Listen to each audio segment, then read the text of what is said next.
went to Walmart just buying boxes of cards like a 13-year-old grown man. Some hits, some good hits. I got a Caulfield. Let's go. Welcome to Covers as Puck Props with 14-year NHL vet Carlo Colaiacovo, presented by Sports Interaction. Sometimes when you lose, sometimes it does feel like a win. We were mentioning that off air before we got on here. Minus 2.2 units last night. It feels like a win. Well, it sure does because of how close we were on, one or two of our other plays. I mean, the fact that Winnipeg badly outplayed Chicago and didn't get a win is surprising. And did it hit Nice's, what do you call it, toenail and go in? So that was a precursor of how the night kind of was pretty going. much, yeah. But smaller slate. Always do enjoy the smaller slates. We do more smaller slate stuff doing the Wednesday, Friday, Saturday. But this week, Wednesday, Thursday, Friday. Let's go Montreal, Carolina. If it wasn't for Antti Ranta, waived, wasn't claimed, gave up 6 goals in the AHL. If it wasn't for him, I'd be all over this Carolina money line. First period puck line. But I don't trust it. But let's go Carolina. First period, team total, over. Oh, I got no number on that. Over 1.5. Sorry, producer Mick. In haste. Let's go. So you want Carolina to score 2 or more goals in the first period? Dose, bud. Yes. All right, so we got legs versus no legs angle. Obviously, Carolina played last night, 5-2 win, wire to wire. While Montreal's been off even longer. They didn't play the Saturday. Yeah, they've been off. And they played the Friday. So they've been off since the 22nd. Caden Primo in net. He's faced Buffalo, San Jose, Chicago, Detroit in 4 of his 7 starts and still has a 3.2 goals against average. I like goals in this game, but Ranta does scare me. But what do you like here? What do you like about this situation? Carolina back-to-back. I think that's an advantage today versus Montreal, who's gone 5 days with probably out skating. Yeah, well, if you watched a lot of the board last night, you saw a lot of rust play into some of the games, including the Toronto-Ottawa game, which is what we focus on here, where Ottawa just didn't have anything going in the first period and luckily held a 2-goal deficit and was able to get back into that game and obviously win that game. I think, the caution you have to have in these next couple of days is how much practice time, how much skating time, how much conditioning is going to play a factor into some of these teams. And I think Montreal's is definitely a prime candidate for that, considering the layoff that they've had and the fact that Carolina played yesterday on the road in Nashville and took it to the Nashville Predators. Man, they had an offensive breakout. It's the game we've been waiting to see from this Carolina team all season. They did it against one of the best goaltenders in the league in UC Saros, chased him from the game. So I think early on, especially in this game, massive advantage to Carolina, who has the rust legs out of their repertoire, and they'll be able to get an early jump on Montreal here. And Carolina's always a tough place to play too, because that crowd gets rocking. The team really feeds off of the energy of the crowd, and especially if they get a couple goals early, it gets really loud in that place. And so for Montreal, it's probably just going to be just to weather the storm early on in this game. And I'm sure coaching-wise, probably want to get everybody's legs on the ice in that first period for Montreal. Absolutely. So we could be seeing some more third and fourth line shifts than usual. Yeah, good angle for sure. Which would also benefit Carolina. But let's go. Sebastian Aho, coming off a 4-point night last night. He cracked power. He had 2 power play points, 3 power play points. He had a goal, he had a primary and a secondary on the power play. Let's get him for a power play point here. Bottom 5 PK in Montreal. Carolina's PP 36% since November 1st. Sorry, 26% since November 1st. 3 for 6 last night. We talked about the disadvantage that Montreal has with the rust factor, but even more the issues of chasing play, creating penalties, obviously when you're chasing plays like that. And then, I don't know, is there more of a disadvantage for something that probably needs communication, like a penalty kill that was already bad? There always is. There's a disadvantage, just based on preparation factor, right? Staying, engaged, which they've been outgauged for the last 5 days, because there's been no hockey. So there is going to be a little bit, of a question to the attention to detail that coaches are going to be worried about with teams early on. You saw the Maple Leafs reference that yesterday with Sheldon Keefe, talking about how the short end of goal that they gave up, wasn't really happy with their attention to detail and their execution on that. So when you got a team that's coming off an impressive win, feeling it on the power play against a team that's, starting 10 steps behind because they haven't had any practice time, or even just been engaged in playing hockey, you kind of got to like to favor the one side over the other, which is what we're doing here with Carolina. Yeah, dealing with some holiday issue internet things. If I lag, I'm absolutely apologetic. You look like one of those guys right now that's blurred out because you don't want to show the face. But all good, man. Let's keep going. Yeah, Keep no, going. I'm happy. I'm happy to show. Happy to Yeah. show this You're much. clearing up now. You're Fix it. clearing up now. You're good. You're good. You're clearing up now. Thank God. Philly, Vancouver, under 6.5. This is a big number. Yeah, This is I was a big surprised. number, minus 120. I was This is surprised a to big see this number. number. So both teams rank in the bottom 10 in expected goals for it. They're not at 5-on-5 over the last 30 days, and they're also top 10 in goals against average. Carter Hart is back. I know we bet him over the break, but that was his first game back from an illness. That game was something that Philadelphia had to sit on over the holidays, a 7-6 shootout loss to Detroit, where they came back, but they're a little short. So I'm sure a team like that with Torts, I'm sure it's been mentioned and something that they're going to correct going forward here. Sammy Urson, 1.94 goals against average dating back to November 18th. The team plays well in front of their goalies, and we know that Urson is not that goalie. And then Thatcher Demko, current betting favorite for the Vezina. Both teams off last night. Both teams come off that break, sitting top 4 in point percentage. Where do you think the rebound is for Philadelphia, and does Thatcher just continue to stand on his head? Well, I was surprised to see the number this high, and I'm curious to know why it is this high, because Thatcher Demko is right now the leading candidate for the Vezina. That's how good he's been this year. And you got a stingy Philadelphia Flyers team that loves to compete, loves to play physical, gets a little extra motivation from the guy behind the bench in Tortorella, to focus on blocking shots, to play good defensively. And when you can back that up with above average goaltending, which is what they've been getting from Urson, and you hope that Carter Hart is the Carter Hart. I mean, unless we're playing the rust fatigue factor here with the Philadelphia Flyers, who have to start on the West Coast coming off of a holiday break, which isn't an easy one. I mean, they probably all returned yesterday, jumped on a flight yesterday, practiced yesterday, got to Vancouver last night. They're there this morning. So the rust doesn't play that much of a factor into today's game with that, because you have a day of skating that they got out of the way.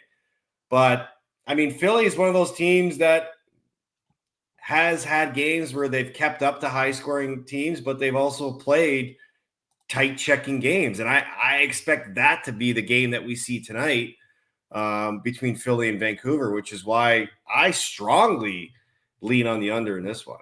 Yeah, let's get that under 6.5 minus 120. Let's go to another interesting game. Kings at Knights. Let's hit that Kings team total over the flat 3 minus 120. All odds courtesy of Sports Interaction. We should see rookie goaltender Yuri Patera, who has allowed 4 goals, 5 goals, and 4 goals in his only 3 starts. Vegas has allowed 25 goals over its last 5 games. 4 straight regulation losses. They certainly didn't look great out of the gates yesterday, giving up a 4-pack early to Anaheim. This is from Alec Martinez. We've got to figure it out as a team. You look at the last 4, 5, 6 games, giving up 4+ goals. That's not what we do. It's a lack of attention to detail. We're not playing a team game. I think we've been disconnected. I think we've got to play more together as 5 and support each other all over the ice. And LA's coming off that sleepwalk win over San Jose, where the bottom six got more minutes than the top six, which we'll get on later. And this is from Cassidy. Tell me what you think of this. We need them to get back to their form, and we need to play cleaner in front of them when he's referencing his in playing in front of the goaltenders. I don't want this to turn into a dump all over the goalie post game, but we do need to fix that part of our game, and we need to fix our play in front of them. You need saves. That's where we're at right now. Well, he's basically addressing the elephant in the room. The issue right now going on in Vegas is that they're relying on a very young, very inexperienced guy to help make saves and get them wins. There's no Aiden Hill. There's no Logan Thompson. And as good as they are, every team finds a way to get scoring chances. Every team gets power plays. Vegas is still a really good team. They're just going through a little bit of a slump right now because they don't have somebody in the net that they can trust. And because of that, that's why you're seeing some of these comments. Bruce Cassidy knows that, they can't win with that type of goaltending. Alec Martinez knows that they've been giving up a lot of goals lately. And there's only so much the team in front of them can do. And when you're playing against an LA team right now, that's just as much of a juggernaut as the Vegas Golden Knights. But did I see that Dan Rich is playing in this game? No, he played last night. He got the San Jose game. So it's going to be Talbot tonight. Correct. I mean, LA can score goals. This is turning into somewhat of a rivalry between LA and Vegas going back to their previous did they play in the playoffs last year? No, LA lost to Edmonton last year in the playoffs.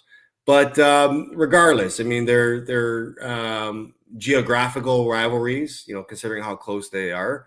And they're going to be two of the top teams in the Western Conference. And they're probably going to one of them's going to have to beat up against each other to make it to the next round of the playoffs. So LA, they're still finding ways to score goals. That's what they do. That's what they can do.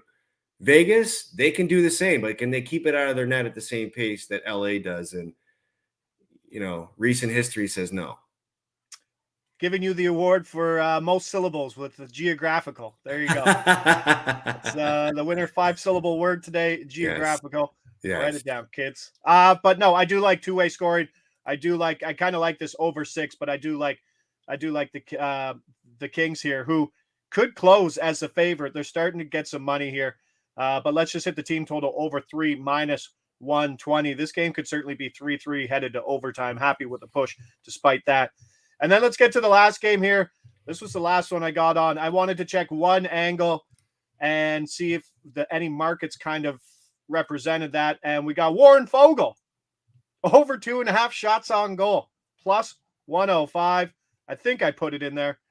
Let's see if yeah, you did. Okay, there we go. Yeah, there it is. Oh, well done.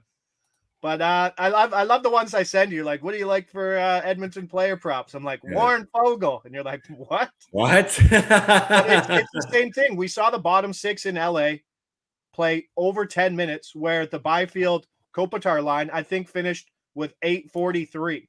So and Fogle's not even in the bottom 6 right now. He's on a line with McLeod and Draisaitl. I mean, that could change obviously within the game. Mm-hmm. Evander Kane's on the third line. He's actually could get a good bump in minutes. His shot total sitting at 2.5, but pretty pricey at I believe -180. Fogle is just a guy who gets shots on net. He's second on the team in shot attempts per 60 at 19.44. I know that means nothing to you. That number doesn't, but his shot attempts per 60 is basically the same as John Tavares. He just doesn't get as many minutes. So that's the issue with him. Last 3 games playing on that line, he's up over 1.5 minutes of ice time, 12 shots on goal. Does the bench get longer in a game with the lead? We talk about game script, but we have 2 things going for us for minutes down the entire bench. First game back from a break, and hopefully game script lets them play with a lead, which would lead put the bottom 6 or not the top line out as much as usual. Well, I would imagine too, just looking at the schedule. No, this isn't a back-to-back situation for Edmonton. But yeah, I mean, I think they have to at least evaluate the opponent on this one, knowing that it's the first game back off of a break. They're playing a team that shouldn't give them much of a hard time. But then again, you remember this was the game that got the coach fired in Edmonton because remember it was they called it the toilet bowl game, where it was Edmonton versus San Jose, and Edmonton loses this game, and a couple of days later they fire their coach because of it. But Edmonton's a vastly improved team now since the coaching change. They're playing better hockey, and you touched on it best, and it's actually a great angle to use, that if Edmonton does what they're supposed to do in this game, you're probably going to see a lot of the bench and the ice time be spread out. And that's a great advantage for a guy like Foegele, who will probably get increased ice time.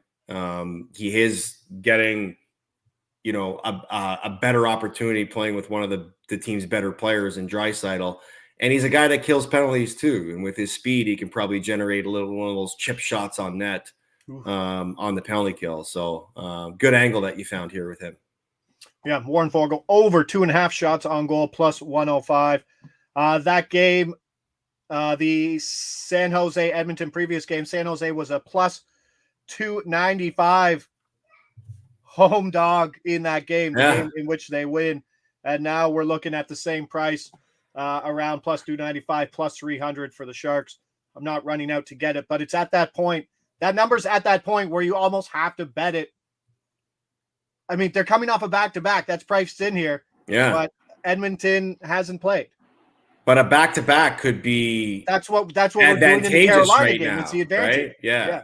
Yeah. That's interesting. So there's certainly some value. There's value in any plus 300 play, basically, in hockey. Let's go through a quick recap of the NHL plays, and let's maybe throw a little something on the other side there. Carolina, first period, 2+ goals, plus 175. Aho for a power play. Keep rocking. Went 3 for 6 last night. He had 3 power play points, plus 195. Then we jump over to a number. Wouldn't be surprised if this closed at 6, an expensive over for the 6. Philly, Vancouver under 6.5, minus 120. Then we jump over to the Kings Vegas game. Let's go Kings. Team total over 3, minus 120. LA could close as a favorite in that game. Then Warren Foegele over 2.5 shots on goal, plus 105. Hopefully some more minutes for role players in that game with the lead and their first game back. World Juniors, Germany over. Germany, let's go.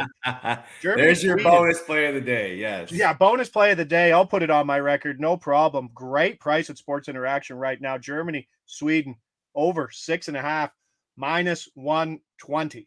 That is. Are you getting? Are you number like a 5-2, 6-2 game for Sweden? Oh yeah. But now we're also in that point where teams like goals mean a lot in this tournament. Yeah. So like you see teams, I don't know, ring it up late. Third periods are wild. Teams with leads continue to pile on leads, which you don't usually see as often. Hence the 10-0. Was it 10-0? Yeah, 10-0. Yeah, 10-0 yesterday. Anything you like there? For the World Juniors? Yeah, you like Switzerland to keep it close, don't you? Well, Switzerland, they're +4. They're +4 in that game. Look, I think the way I look at this game is, Switzerland and Slovakia battled in a very low scoring, tight checking game yesterday, and Slovakia ended up winning 3-0 with an empty netter.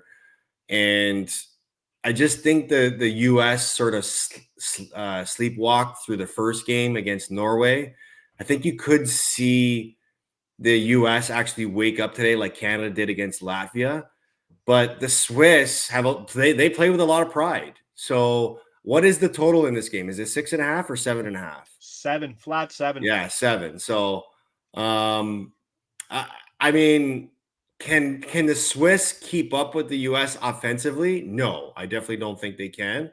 But if I was to lean on something in this game, I'd probably lean on the under in this game. Yeah, I think you're right. I'm scared to hit the over, which means probably the under is the play in that situation. Yeah. But no, that's a good point. So let's get that. World Junior starts 11, and then the 1:30 game. Bowl action today. It's kind of a busy Thursday, and then Simeon versus Flacco, bud. Just like we drew it up in week 1. You got any Alex Erickson props for me for tonight? No, I mean you can ladder Brees home catches up to basically 9 or 10 for plus 1,500 if you want. That's probably better. Check down Trevor Simeon is in the house tonight in Cleveland. But let's wrap that up. Small slate, like the plays. Enjoy the betting day. Enjoy the family time if you're at home. Thanks to everybody there in the chat. As always, we appreciate it. We'll be back here tomorrow, same time, last show of the week, 10 a.m. live. I'm Josh Ingles. He's Carlo Colaiacovo. This is NHL Puck Props from Covers, brought to you by Sports Interaction. See you tomorrow, 10 a.m.